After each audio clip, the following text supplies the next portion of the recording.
आज आपण करतोय गव्हाच्या पिठाचा गुळाचा शिरा। त्यासाठी आपण घेतलंय गव्हाचं पीठ 1 वाटी, गूळ 1 वाटी, साजूक तूप पाऊण वाटी, काजूचे तुकडे, वेलदोडा, चारोळी। शिरा करण्यासाठी आपण प्रथम पाणी गरम करून घेतोय। 1 वाटी मी पाणी घेतलंय, त्यात हा 1 वाटी गूळ टाकून घेऊया आणि हा गूळ पाण्यामध्ये वितळून घेऊया।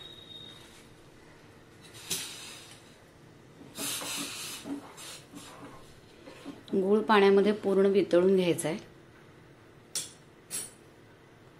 गूळ वितळून झालाय, गॅस बंद करूया। आपण गव्हाचं पीठ भाजून घेणार आहे। त्यासाठी मी घेतलंय अर्धी वाटी साजूक तूप आणि ह्या तुपातच मी गव्हाचं पीठ भाजून घेणार आहे।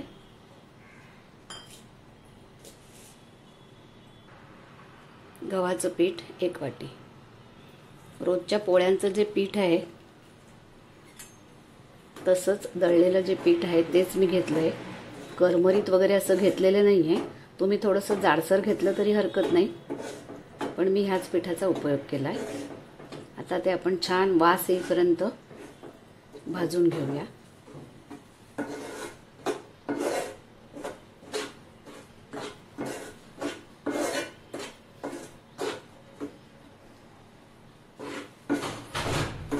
मंद गॅसवर भाजून घ्यायचंय, म्हणजे पीठ छान भाजलं जाईल।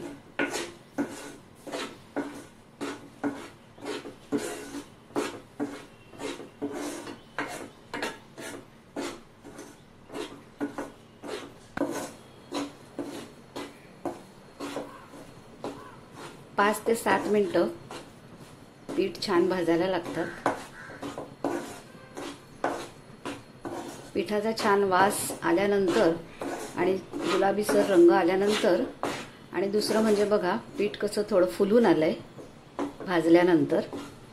असं पीठ दिसलं की ते पीठ भाजून झालंय असं समजायचं।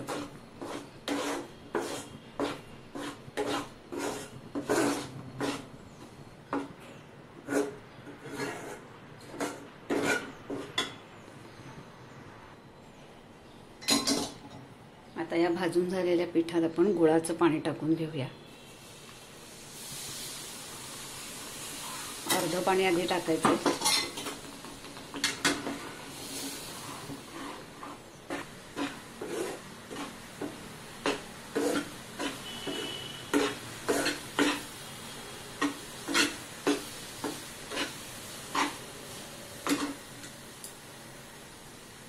आता मी थोडं थोडं करून पूर्ण पाणी टाकून घेते।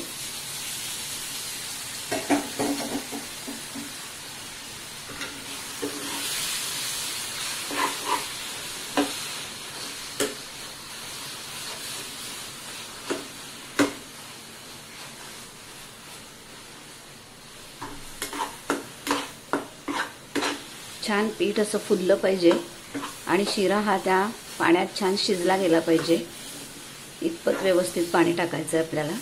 आणि आपण ते प्रमाणानेच घेतलंय, 1 वाटी पाणी आणि 1 वाटी गूळ।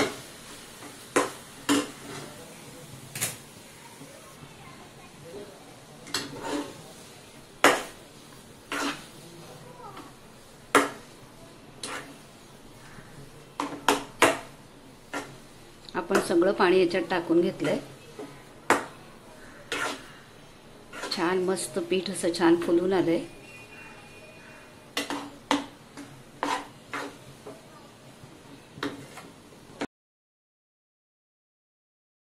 पीठ आपण छान व्यवस्थित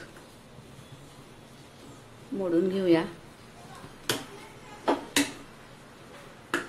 यात हवं असलं तर तुम्ही दूधही वापरू शकता। थोडंसं दूध तुम्ही वरून अर्धी वाटी घालू शकता, परंतु मी दूध वापरलेलं नाहीये।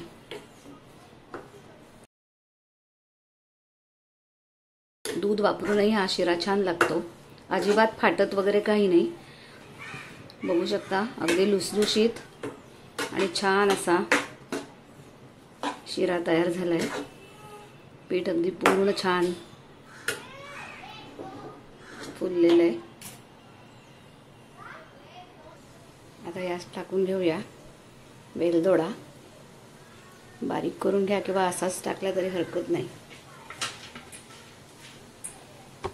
थोडीशी चारोळी,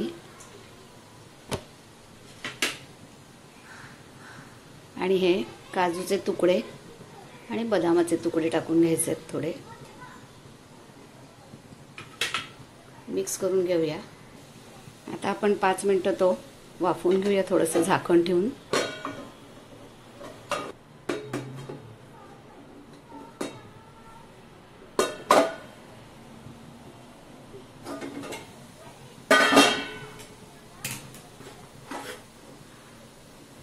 गॅस बंद करून घेऊया.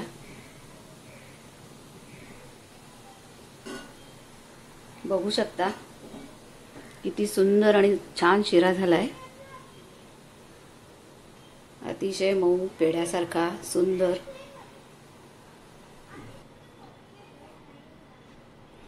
शिरा करताना पाण्याचं तुपाचं प्रमाण व्यवस्थित झालं पाहिजे, तेव्हा तो शिरा छान येतो आणि खायलाही छान लागतो. तेव्हा मी तुम्हाला ही रेसिपी करताना प्रमाण सांगितलंच आहे. करायला सोपं आहे, पौष्टिक आहे, लहानांपासून मोठ्यांपर्यंत आवडीचं आहे. लहान मुलांना डब्याला, नाश्त्यासाठी, देवाच्या प्रसादासाठी, जेवताना गोड म्हणून ताटात लावायला किंवा अधूनमधून गोड खावंसं वाटलं की तेव्हा हा शिरा जरूर करावा.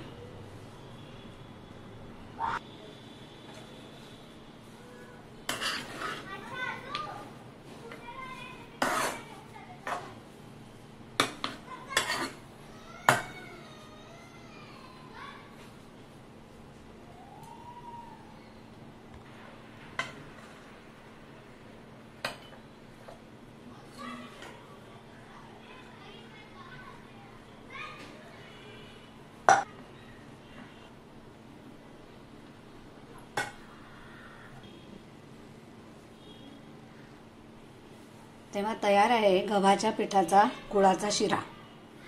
रेसिपी जर तुम्हाला आवडली असेल तर रेसिपीला लाईक, शेअर आणि सबस्क्राईब करा. त्याचप्रमाणे उपवासाचा शिंगाड्याचा शिरा ही रेसिपी मी तुम्हाला शॉर्ट व्हिडिओ शेअर केली आहे, तीही तुम्ही नक्की बघा, नक्कीच आवडेल.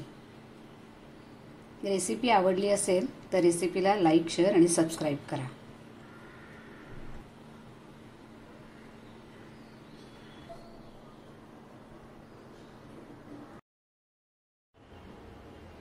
शिरा करताना बहुतेक साखर न वापरता गुळाचाच वापर करा, कारण गूळ हिमोग्लोबिन वाढवतं. साखरेचा आपल्याला काहीही उपयोग नाही, त्यामुळे गुळाचाच वापर करा. ही एक हेल्दी रेसिपी आहे.